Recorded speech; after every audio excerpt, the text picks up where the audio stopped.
سؤال: هو ليه ما حدش وقف كده ولاحظ ان احنا بنشتري وبنستهلك منتجات هي مفروضة علينا بشكلها وبذوقها وبتصميمها، وليه ما يبقاش لينا لمستنا في المنتجات دي؟ انا زياد ايمن، ويلا بينا نعرف.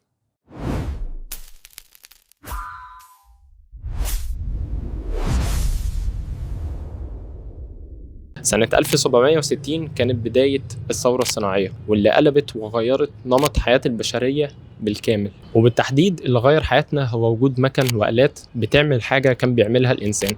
وده غير الإنسان من إنه بيعمل حاجته بنفسه وبيضيف لمسته فيها، إلى إنه بيستهلك اللي طالع من المكن ده. واتنقلت كل حاجة بيستخدمها الإنسان من إنه مفصلها بنفسه وبذوقه، إلى إنه بيشتري الموجود واللي مش بالضرورة يكون عاجبه. والموضوع ده سحب الروح ولمستنا من أي منتج إحنا بنشتريه وبنستهلكه. والموضوع ده عكس طبيعتنا في الأصل، لأننا كبشر بنحب نسيب بصمتنا في كل حاجة في حياتنا. والحضارات أكبر دليل لده، لأن هتلاقي أي حضارة إن كانت فراعنة، إغريق، رومان، وأي حضارة تانية، كل دول بيختلفوا شكلا ولكن بيتفقوا في حاجة واحدة بس، إن كل حضارة منهم ليها ذوقها وطبعها ولمستها في الحاجة اللي هي بتصممها وبتصنعها وبتستخدمها.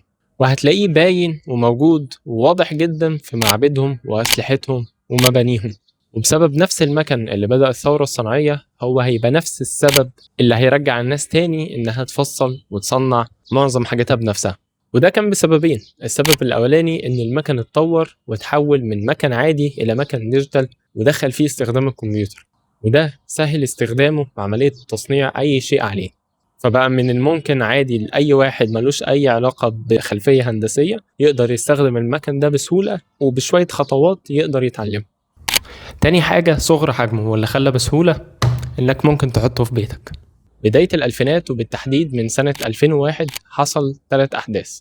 أولهم إن الفاب لابس ابتدت تتشهر وتظهر. تاني حاجة وهي بداية الميك ماجازين، واللي بسببها ظهرت تالت حاجة وهي الميكر موفمنت والميكر كوميونيتي. ال3 حاجات دول كانوا سبب في إن فئة أكبر من الناس ترجع تعمل جزء من حاجاتها بنفسها تاني، ويرجع الكاستمايزيشن لحياتنا من تاني.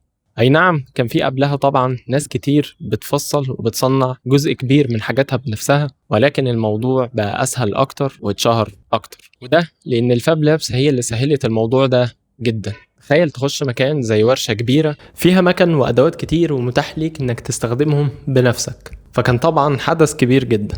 ما بقيتش محتاج تروح لورشة وتشرح للصنايعي اللي فيها اللي انت عايزه، ولو عملهولك مش هتطلع زي ما انت عايز برضو في الآخر. وتحولت من انك بتروح لصنايعي تعمل لك اللي انت عايزه، إلا انك انت الصنايعي.